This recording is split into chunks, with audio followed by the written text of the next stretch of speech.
wij maken een programma bij L1. Kent u L1 wel? Ken ik ook niet. Kent u ook niet? Nee. Maar u bent toch van de dorpsraad Nieuwbergen? Ja, dat klopt. Dus Dus dan ik woon ben- pas een jaar hier. Ah, u woont hier pas een jaar. In Nieuwbergen woon ik een jaar. Oké, en u maakt zich toch al verdienstelijk voor... Ja, ik wil hardlopen, dat heb ik altijd gedaan. Ja. Maar ik ben een beetje op leeftijd, hè. Ja? Ik ben van 45 geboren, dus niet meer de jongste. En dan ga ik rennen en dan hoef ik niet na te denken en dan ruim ik de rommel op. En dan heb ik zo'n hele grote ronde gemaakt via de oude baan zo en hier zo. En dan ligt overal troep. De mensen gooien het op straat en ik ruim het op. Nou, En waarom? waarom? Ja. Dat is een hele goede vraag. Ja. Ja, waarom, dat weet ik ook niet. Maar gewoon, ik hoef niet na te denken. Het is, als ik hard loop, ik heb heel veel marathons gelopen. Ja? En dan moet je altijd nadenken. Hoe hard je gaat enzovoort. Maar nu hoef ik niet na te denken. En dan ruim ik lekker de rommel op zo. En dan ben ik lekker bezig. En daar voel ik me heel fijn bij. Ja, want het viel ons op dat u houdt de pas erin. Dus het is wel Ja, zo dat inderdaad. u lekker... Ja, nee, ik ben lekker bezig. En dan zie ik rommel liggen. En kijk, hier zie ik ook weer rommel liggen. Kijk.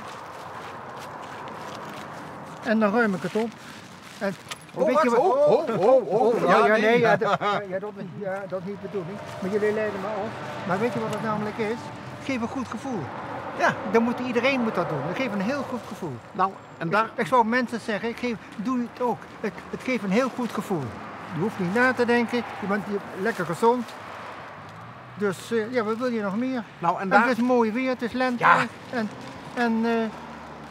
En wat andere mensen ervan vinden of van denken, ja, dat vind ik helemaal niet belangrijk. Ja, want er zijn sommige mensen die denken, nou meneer, u hebt zeker van de rechter een taakstraf. strafstraf gehad.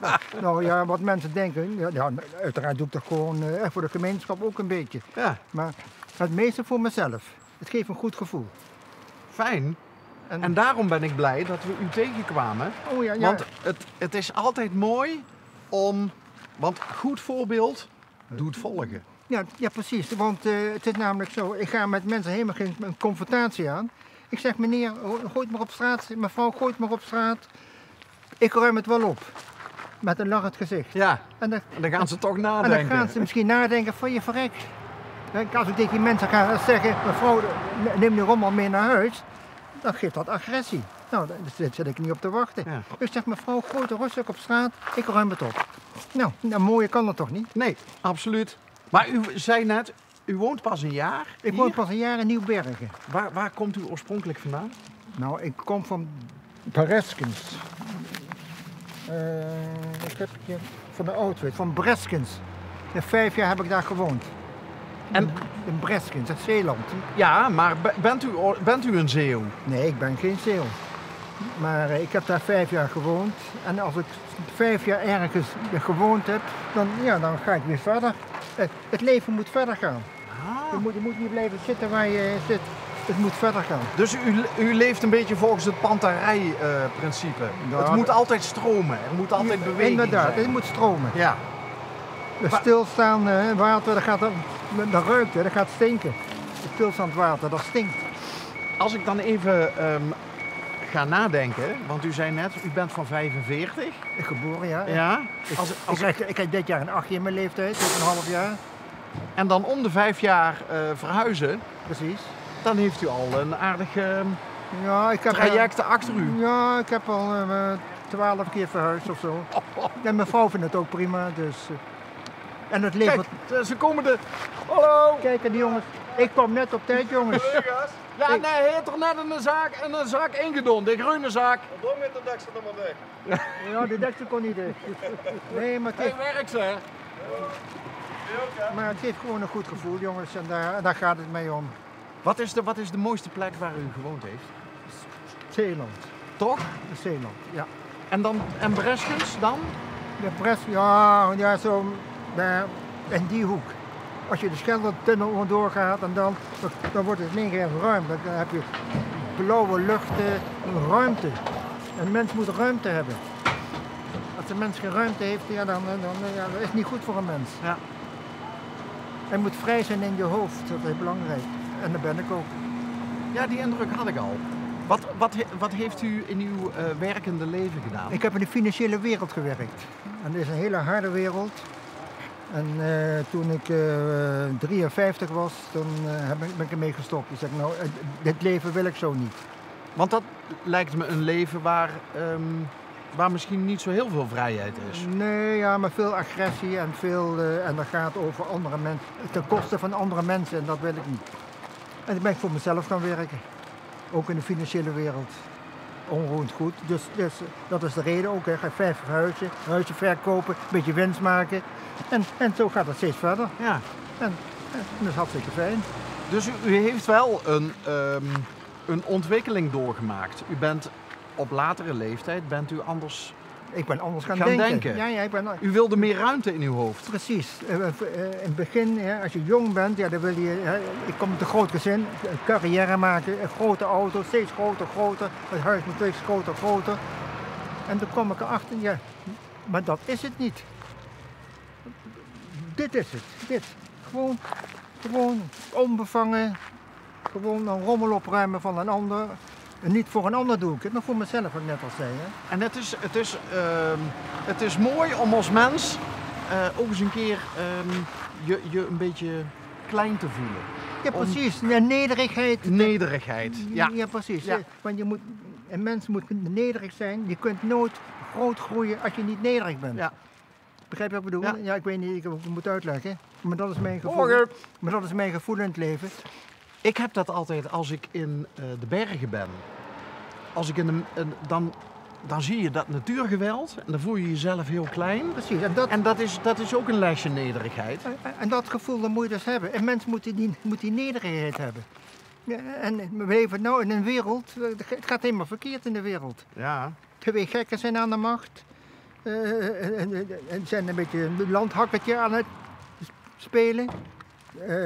De rugdekking van Amerika die wordt in Europa teruggetrokken. Dus ja, wat gaat er gebeuren? Rusland die pakt heel Oekraïne in. Ja, natuurlijk. Ik wil er. Ik Ik denk er liever niet aan. Maar ik wil er niet aan denken. Daarom ben ik gewoon vrij. Om gewoon... Woont u alleen? Of met Nee, met mijn vrouw. Nee. En wat doet die in haar vrije tijd? Wat doet die in haar vrije tijd? Nou, die gaat ook soms. Ik ga 3 keer in de week met haar hardlopen. Dan neem ik dit niet mee, want dan moet ik haar begeleiden. En dan ga ik voor mezelf gewoon hele lange duurtrainingen doen. 2,5 uur, ik weet niet hoe laat het is, want dan ben ik onderweg. Loop ik naar bergen zo. En, als u met uw vrouw gaat hardlopen, wie is dan meestal...